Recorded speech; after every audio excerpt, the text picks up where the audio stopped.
Okay, welcome to the fourth video of the ninth BeadALong. All right, so you've done your extra row of white and your blue. Now I've kind of gone ahead a little so that I can add to the videos. What you're going to do now is, just like if you were starting right here, okay, is I need to get to an open spot. I'm sorry, I was in the middle of stitch. I shouldn't have started the video right there.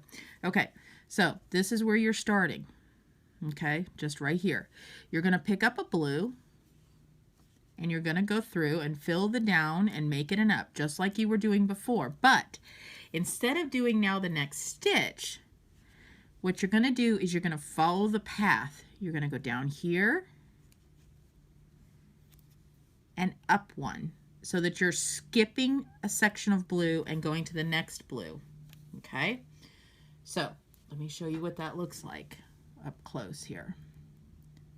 Okay, so I added this bead and I went through here, and then I dropped down and went through here and back up.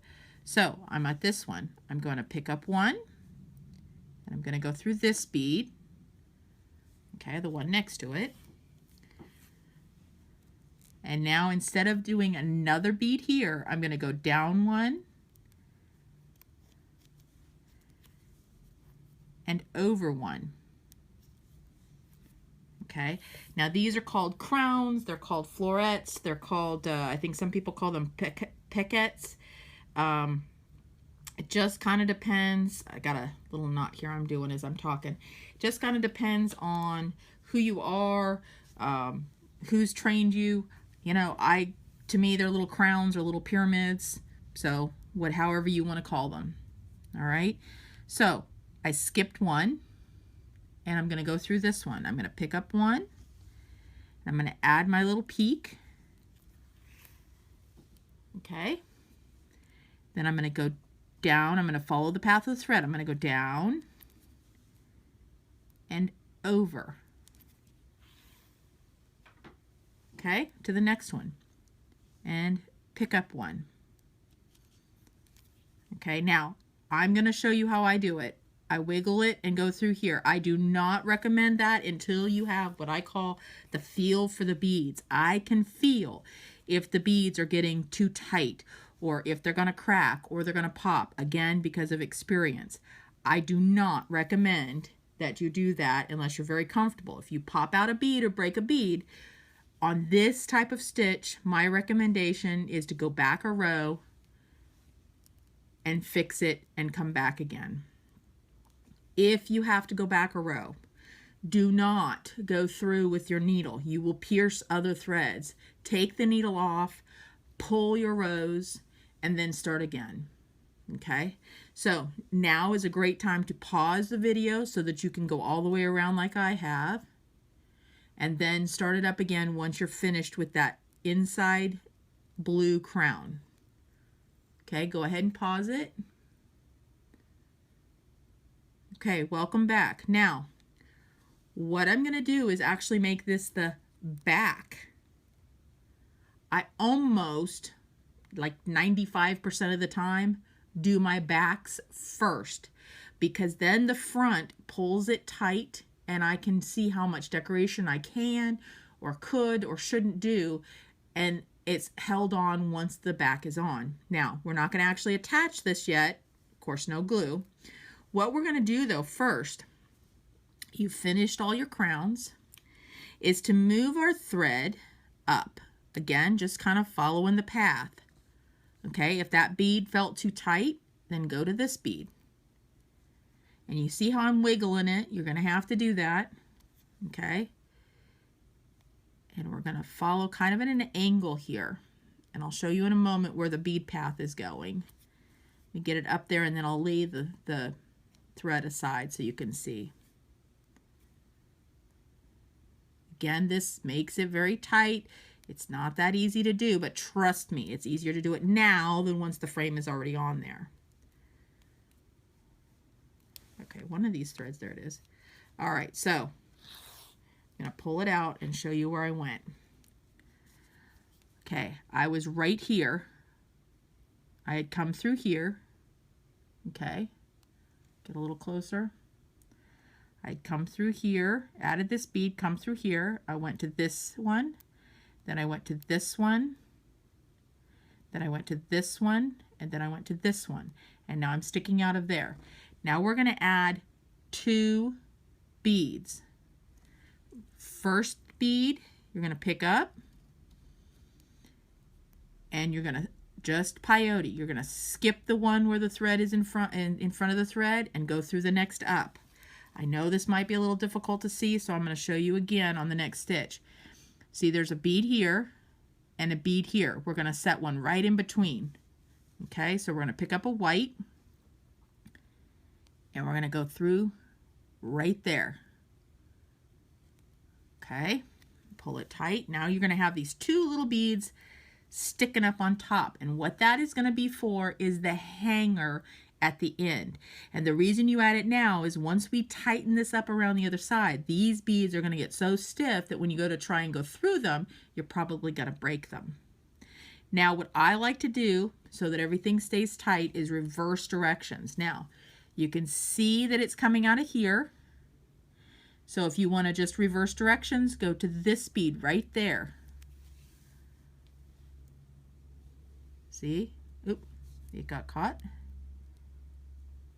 Pull it tight. And look at that. Now I'm going that direction. Okay? Now, I want to line up.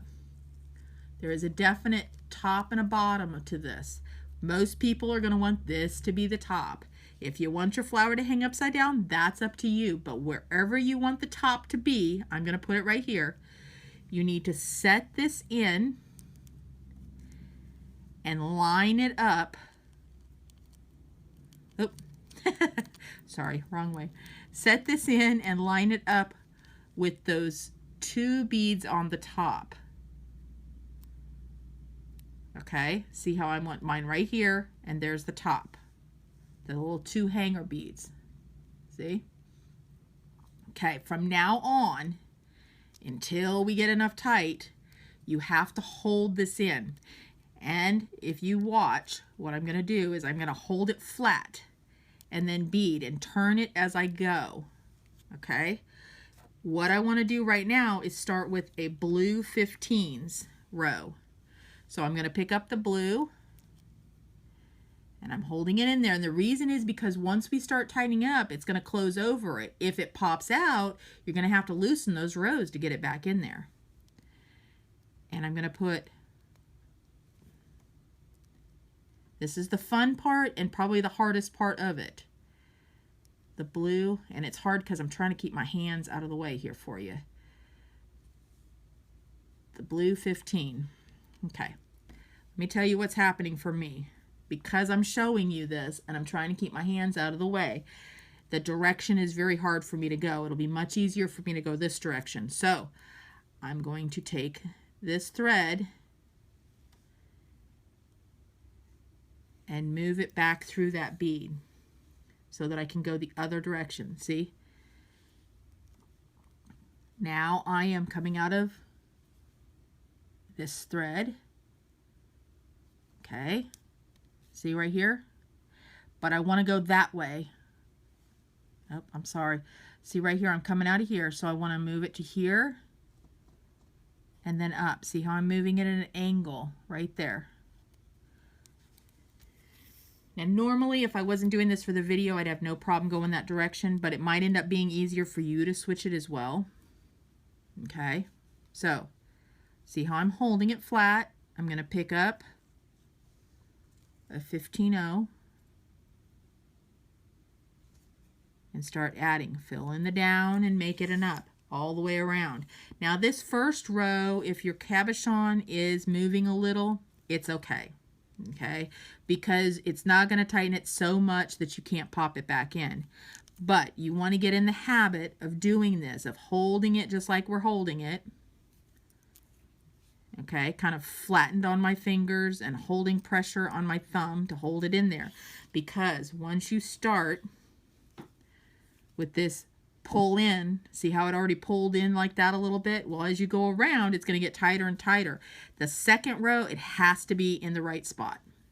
because on the second row, once it starts pulling in, it will tighten up to the point where you're not going to be able to turn it for the most part. Now, some things, if they're perfectly round and they're sleek enough, you can actually turn them in the casing, but I don't recommend it because you break one bead and you literally could make the whole thing fall apart. Okay, so I'm going to go ahead and end this one. What I want you to do is add 2 blue rows of 15s around this. Remember to keep it a hold, and remember to keep it aligned with wherever you want that top to be. Again, if you wanted the flower upside down or sideways or kind of off to the center, however you want it, go ahead and line it up the way you want it. Make sure the top stays with these 2 hanger beads, okay? And go around and add 2 blue rows of 15. And I'll see you on the next video.